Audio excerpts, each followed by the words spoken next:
Hello student, you here to Anup Kumar.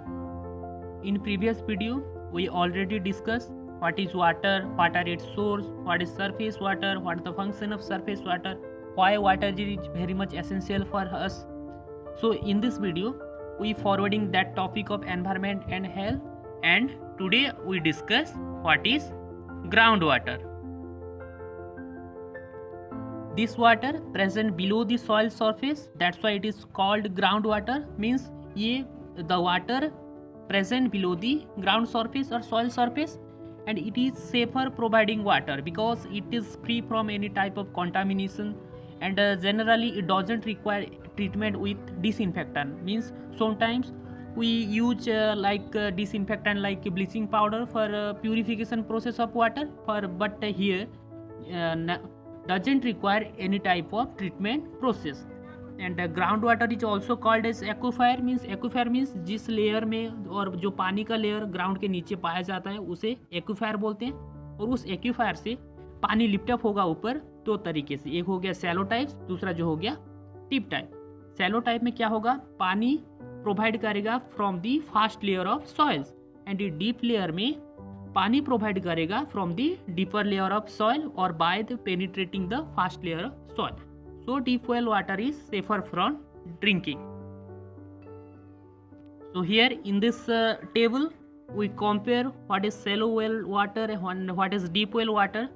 And shallow well water means the water comes out from the first layer of soil, and deep well means the water comes from the deeper layer of soil. And the chemical quality of shallow well is it is less hard as compared to deep well water because it contain less minerals, and in deep well water it is much harder because it contain more minerals. And the bacteriological quality of shallow wells is it sometimes or less contaminated as compared to deep well, and in deep well it is pure water because it provide water from the deeper surface of soil. And in shallow type of well it is dry during the summer season, and in deep well it constantly provide water also during the summer season. Here some advantage and disadvantage of groundwater is here.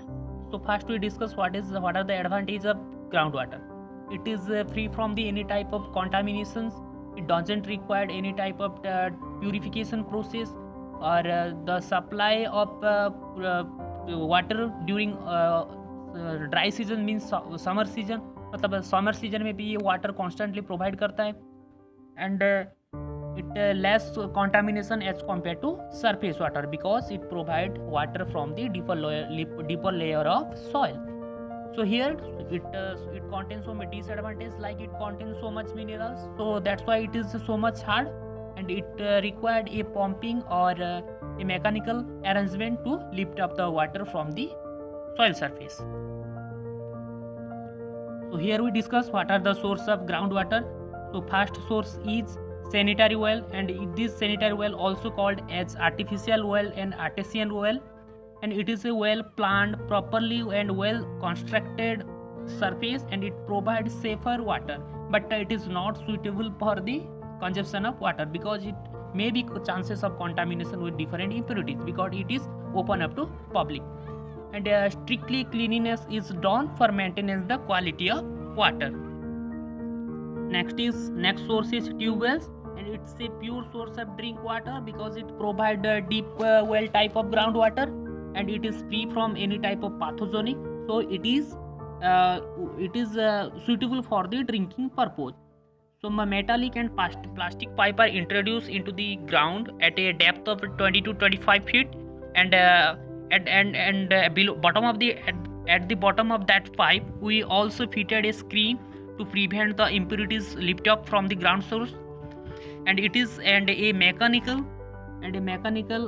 attachment is attached with that tube well to lift up the water from the ground source.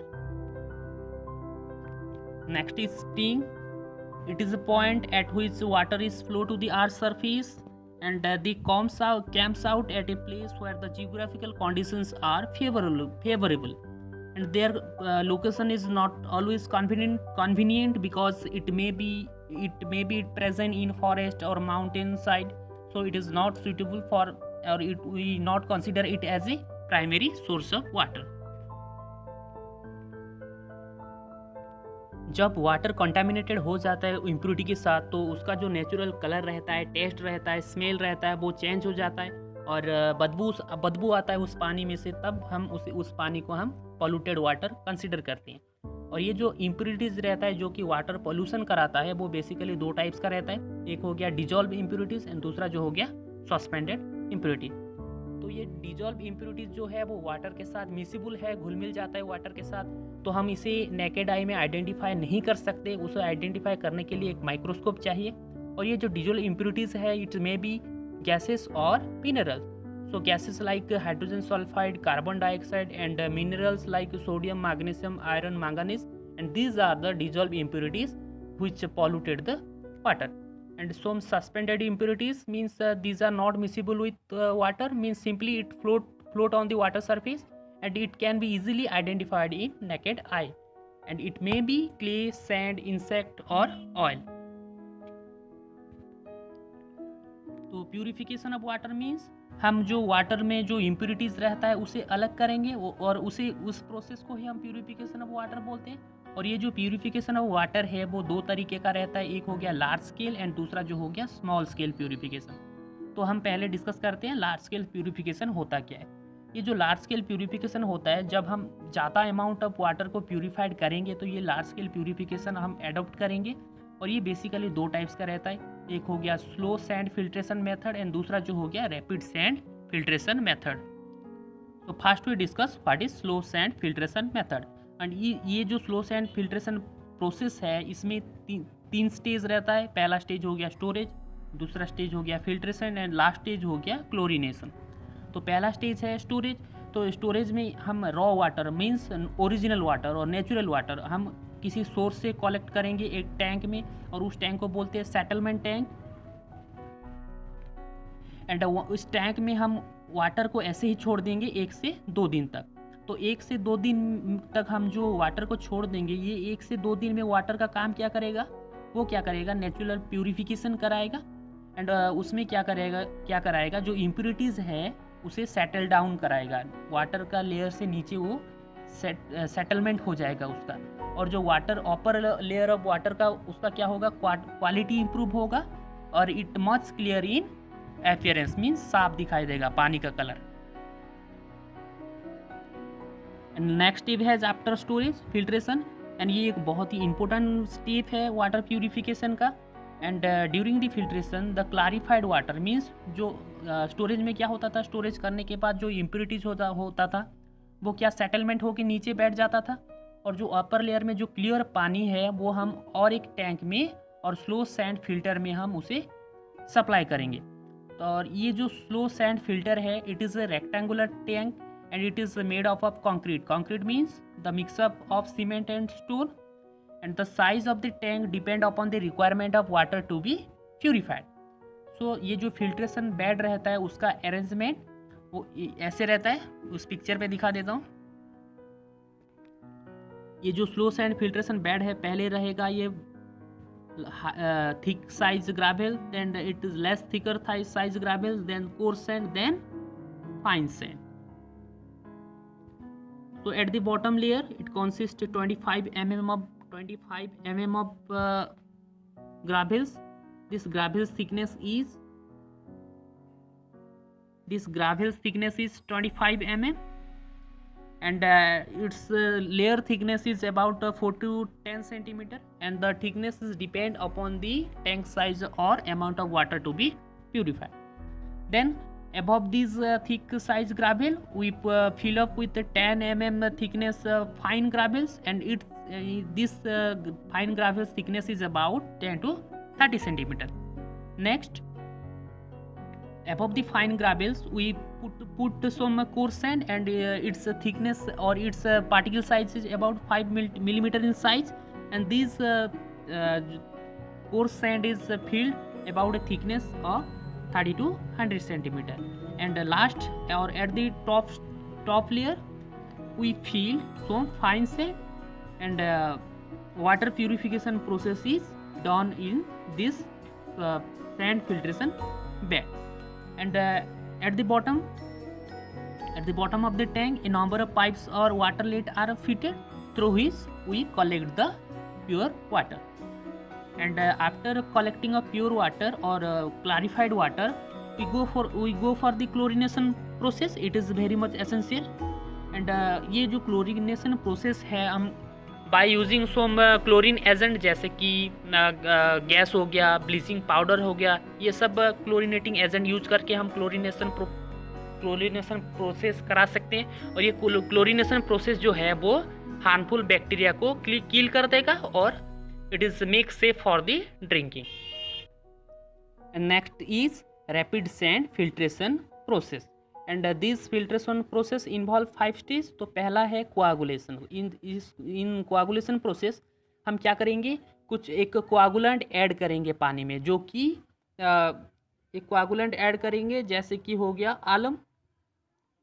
कितना dose में, 5 to 40 mg पर litre. ये आलम का क्या होगा, जो छोटा छोटा पार्टिकल्स पानी में प्रेजेंट होगा उसे क्या करेगा, वो एडहियर कर लेगा। एडहियर करके ये फ्लोक्यूल्स फॉर्म करने, फ्लोक्यूल्स मीन एक हैवी मास फॉर्म करने में ये मदद करेगा।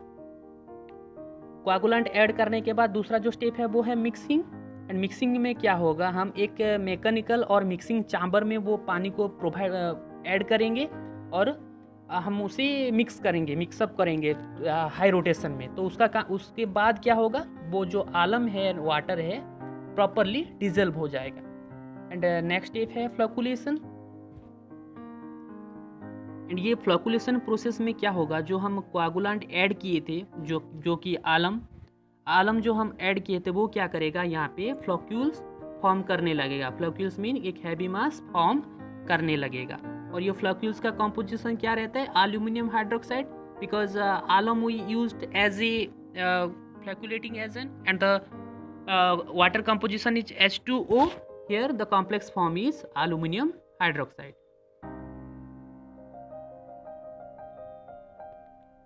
उसके बाद वो फ्लोक्यूल्स क्या होगा, वो टैंक के नीचे धीरे धीरे सेटल होने लगेगा। टैंक के नीचे वो सेटल हो जाएगा, सेडिमेंट हो जाएगा। और ये जो सेटलमेंट के टाइम ये क्या करेगा, जो डिफरेंट सस्पेंडेड मैटर भी रहता है उसको भी लेके वो बॉटम में सेटल कर देगा। और ये जो सेटलमेंट मटेरियल्स है हम टैंक के नीचे एक आउटलेट के थ्रू हम रिमूव करेंगे। और नेक्स्ट जो स्टेप रहता है large scale sediment and filtration method में, वो हो गया फिल्ट्रेशन मेथड। और ये जो फिल्ट्रेशन मेथड है same as slow sand filtration method. Slow sand filtration method में हम जैसे कि gravels, fine gravels, coarse sand और फाइन सैंड यूज करके हम फिल्ट्रेशन किए थे। यहाँ पे भी ऐसा सेम टू सेम प्रोसेस ही रहेगा। एंड उसके बाद क्लोरीनेशन प्रोसेस भी सेम रहेगा। फिल्टर करने के बाद जो क्लैरिफाइड वाटर हमें मिलेगा उसे हम ब्लीचिंग पाउडर और एनी क्लोरीनेटिंग एजेंट के साथ हम ट्रीटेड करेंगे to kill the harmful bacteria और एनी टाइप ऑफ कॉन्टामिनेंट्स। यहाँ पे देख सकते हो gravels, fine gravels, coarse sand, fine sand and उसके बाद प्यूरिफाइड होगा जो वाटर इसके थ्रू इस बकेट में और इस बाल्टी में कलेक्ट होगा। नेक्स्ट हो गया small scale purification of water. ये small scale purification of water जो है हम डोमेस्टिक पर्पज के लिए हम ये मेथड एडॉप्ट करते हैं। और ये बहुत सारा मेथड्स रहता है जैसे कि बॉइलिंग हो गया, डिस्टिलेशंस हो गया और फिल्ट्रेशन थ्रू मुस्लिन क्लॉथ हो गया, 3 पीचर्स मेथड हो गया, डिफरेंट केमिकल्स हो गया। ये सब हम यूज करके डोमेस्टिक पर्पज प्यूरिफाइड वाटर हम बना सकते हैं। तो पहला जो मेथड है वो है बॉइलिंग वाटर को हम 5 से 10 मिनट तक हम बॉईल कर सकते हैं। तो इसकी वजह से क्या होगा, वो माइक्रो ऑर्गेनिज्म जो रहता है वाटर में वो किल हो जाएगा। और उसके साथ ही जो वाटर का जो हार्डनेस रहता है due to presence of so much minerals, ये कम हो जाएगा और hard water to convert into soft water. So water is boiled in a container in which water is to be store and it can be use within few hour. मतलब जिस जगह पे तुम्हें वो बॉइलिंग वाटर स्टोर करना है वो उसमें ही तुम्हें बॉईल करना है। ऐसा नहीं कि एक पतीला में लेके तुम लोगों ने बॉईल किया और दूसरा पतीला में बॉईल करने के बाद कन्वर्ट कर लिया। ये ऐसा नहीं होने वाला है। यहाँ पे तुम जिस पतीले में पानी लोगे वहाँ पे बॉईल करोगे और वहाँ से ही तुम्हें पानी पीना होगा। नेक्स्ट जो हो गया distillation process and water is boil and which makes vapour. ये यहाँ पे क्या होगा, वाटर बॉयल करने के बाद वेपर क्रिएट होगा, वाटर बॉयल करने के बाद वेपर क्रिएट होगा, वेपर क्रिएट करने के बाद ये फिर से जो वेपर है वो कंडेंसेट होके लिक्विड में कन्वर्ट होगा और ये प्रोसेस को हम बोलते हैं डिस्टिलेशन। तो यहाँ पे जो ओरिजिनल वाटर में जो इम्प्योरिटीज़ रहता है वो बॉयल नहीं हो पाता, क्योंकि जो वाटर का जो बॉइलिंग पॉइंट रहता है उसमें वो इम्प्योरिटीज़ बॉयल होके वो इवापोरेट नहीं हो पाता। तो जो इम्प्योरिटीज़ रहता है वो ओरिजिनल वाटर में ही रह जाता है और जो कंडेंसेट वाटर में वो ट्रांसफ़र नहीं होता। That's why distil water is so much purified water. But distillation process is not suitable for the purification of water और to be used for the routine household purpose. हम इसे नहाने के लिए, डेली पीने के लिए हमें डिस्टिलेशन प्रोसेस में पानी नहीं निकाल सकते। This is the apparatus of distillating apparatus. Here the original water is collected, flame is provided, then here vapor through this condensate, and then this condensate is converted into the liquid form and collected in this pot. Next we move on to filtration through muslin cloth. Muslin cloth means simply a cotton fabric or pure cotton cloth. A muslin cloth acts as a filter media and it removes impurities present in water, but it is not suitable for drinking purpose. जैसे कि muslin cloth का हम एक example ले सकते हैं। तुम एक नया धोती लेके भी तुम उसे purified as a muslin cloth use करके प्यूरिफाइड कर सकते हो, लेकिन नया वाला लेना चाहिए। अपनी दादाजी का पुराना धोती लेके प्यूरिफाइड मत कर देना, नहीं तो प्यूरिफाइड कम और ज़्यादा कॉन्टामिनेट हो जाएगा। तो नेक्स्ट हो गया 3 pitcher method, and in this method we use 3 pitcher mean हम 3 घड़ा यूज करेंगे। यहाँ पे एक के ऊपर एक हम उसे अरेंज करेंगे। तो एक घड़े में हम रखेंगे सैंड, यहाँ पे सैंड रहेगा, दूसरे वाले उसके नीचे वाले घड़े में रहेगा सैंड एंड चारकोल, एंड उसको जो लास्ट घड़ा है उसमें रहेगा, उसमें कुछ नहीं रहेगा, उसमें जो प्योर वाटर है वो कलेक्ट होगा। यहाँ पे ये जो फास्ट घड़ा है एंड दूसरा घड़ा है उसके बॉटम पार्ट में एक एक होल रहेगा, क्योंकि यहाँ पे अगर हम यहाँ पे तो सैंड रह रहा है, यहाँ पे सैंड एंड चारकोल रह रहा है। तो यहाँ पे जब हम पानी प्रोवाइड करेंगे इस घड़े में, इस घड़े में प्यूरिफाइड प्रोसेस होने के लिए ये बॉटम में जो होल होगा उसके थ्रू जाके वो सेकंड घड़ा में फिलअप हो जाएगा, और यहाँ का जो बॉटम में जो होल होगा उससे निकल के वो आखिरी वाला घड़ा में वो फिलअप होगा, और आखिरी वाले घड़ा में जो फिलअप होगा वो हो गया purified water collection. Next we use some different chemicals also for the disinfection of water, like bleaching powder is commonly used. It is mostly preferred disinfecting agent, bleaching powder. We also used alum, potassium permanganate, bromine, iodine are also used for the water purification process. So in this video it is enough here regarding water purification process and groundwater.